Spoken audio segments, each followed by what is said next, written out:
Hello, doctor. I'm not feeling well. Hello, what's the problem? I have a headache and fever How long have you been sick? for 3 days. Do you have a cough? Yes, a little. Okay, let me check you. Your temperature is high. Is that serious? No, don't worry. You just need rest and medicine. What medicine should I take? Take this medicine twice a day. Thank you, doctor. You're welcome. Get well soon.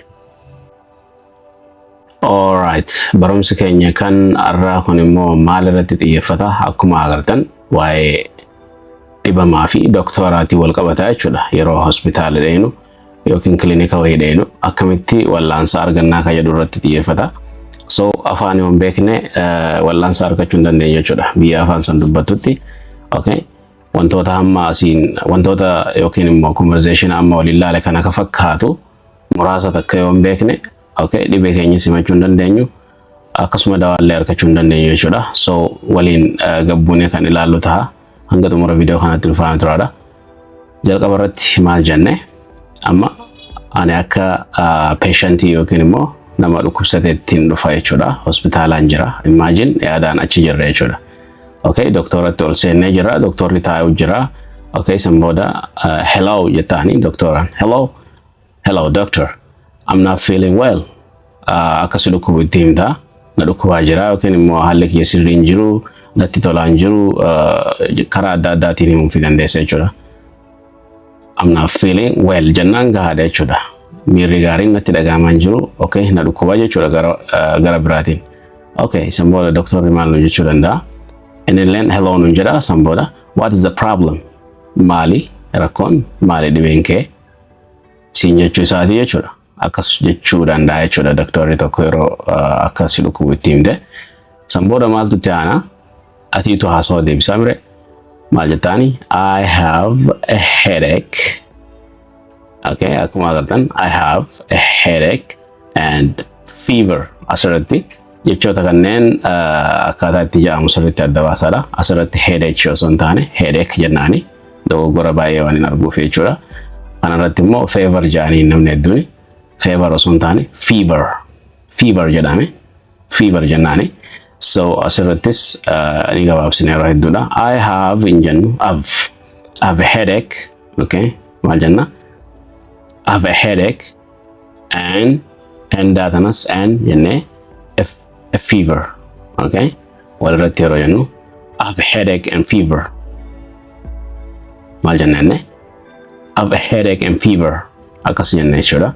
So hiikni isaa akkuma agartan dhukkubbii mataatti isin qaba, ho'a qaamaatti isin qaba jechuudha. Fever jechuun ho'a qaamaa yoo ta'u, headache jechuun dhukkubbii mataa jechuudha. So sanbooda doktorri immoo maal jechuu danda'a? How long have you been sick? Hangam takkaaf si dhukkubaa ture jechuudha. Dhibee nama si jiru kuni hangam takkaaf sitti jira jedhee si gaafachuu danda'a jechuudha. Maal jedhaa barreeffamni? Yeroo hammamiif yookiin immoo hangam takkaaf dhukkubsataa jirtaa jechuudha. So hanga dhukkubaa ture itti himte jechuudha sanbooda. Walumaa galatti akkaataan itti jennu akkam isa kana? How long have you been sick? Doktorri akkasii si gaafata. How long have you been sick? How long have you been sick? Akkasitti dafee siin jechuu danda'a. So sanbooda ati maal deebisuu dandeessa? Akka dhukkubsataatti jechuudha. Guyyaa shaniif yoo ta'e for 5 days amma asirratti dhimma keenya keessatti guyyaa sadiif jedha. So for 3 days. 3 days. 3 hin jennu mire? 3 jechuu dhiisnee? 3 hin jedhamu. 3 TH yeroo ta'u fiixaarra baatu ilkee lameen gubbaa tuqee qilleensi jidduun baha jechuudha. So for 3 days. Okay. Guyyaa shaniif yoo ta'e for 5 days. Yoo torbaan tokkoof ta'e for 1 week. Akkas jennee jechuudha. So guyyaa sadii ta'eera yookiin guyyaa sadiif na dhukkubaa jira jechuudha. Yoo guyyaa tokko ta'e it is just for 1 day. Okay, guyyaa tokkoof guyyaa tokko eegana dhukkubee jechuudha. So doktorri maal jedhu deebisuu danda'a? Do you have a cough? Asirratti cough jennaan. Cough. Do you have a cough? Maal siin jedhe? Utaalloo yookiin immoo qofaa qabdaa siin jechuu jira jechuudha. So qofaa yoo qabaatte akka qabdutti himtaa yoo hin qabaanne immoo maal jettaani asirratti xiqqisho yookiin immoo xinnoo qofaa waan qabuuf namni kuni so maal jedheeni yes a little xiqqooshii na qofaasisaa jechuudha. So akkas jennee deebisna yoo isin qofaasifne na jettee deebisuu dandeessa jechuudha.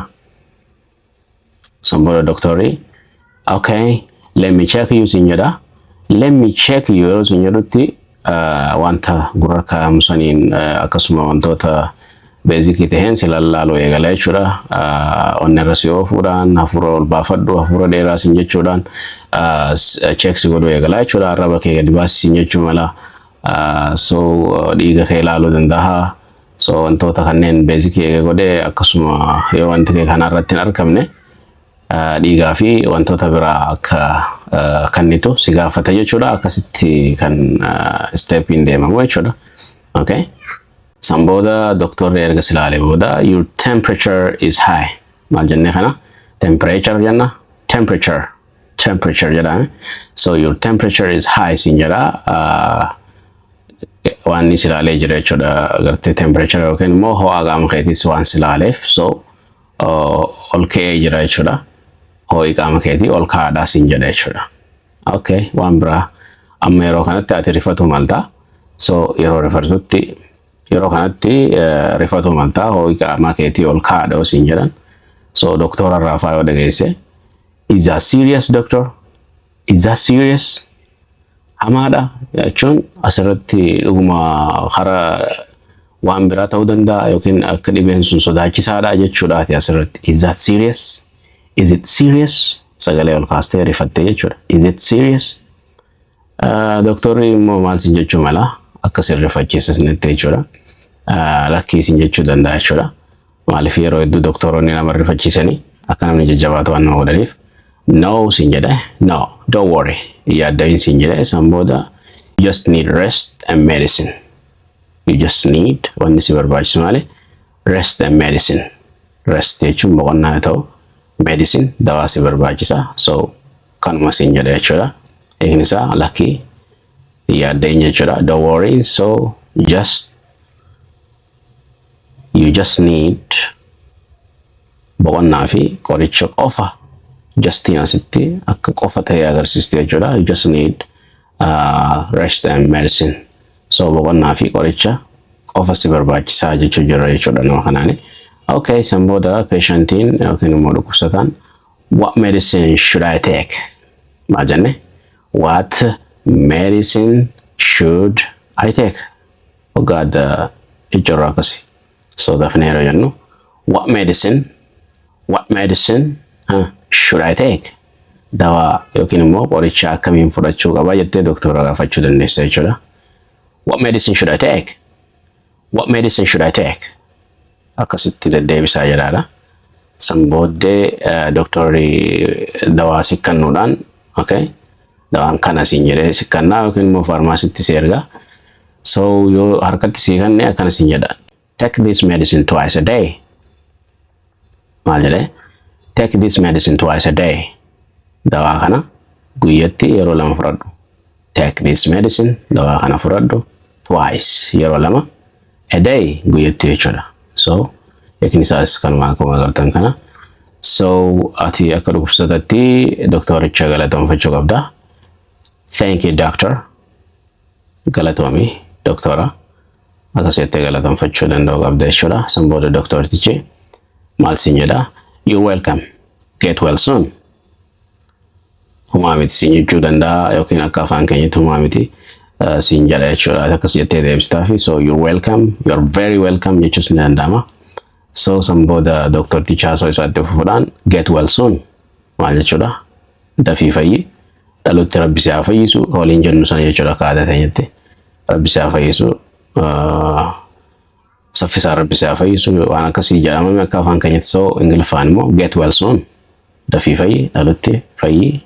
Waan akkasiiti jechuudha. Akka daftee fayyitu siif hawwuu jechuudha walumaa galatti. Doktortichi akka ati daftee fayyitu siif hawwuudhaaf wanni inni fayyadamu jechi get well soon dhiyootti fayyi. Dhalotti fayyi. Ifame? So barumsi keenya kanarraa isa kana ture. Viidiyoon inni itti aanu immoo waan biraa ta'a jechuudha. Wantoota guyyaa guyyaadhaan barbaachisu keessaa tokko ta'a.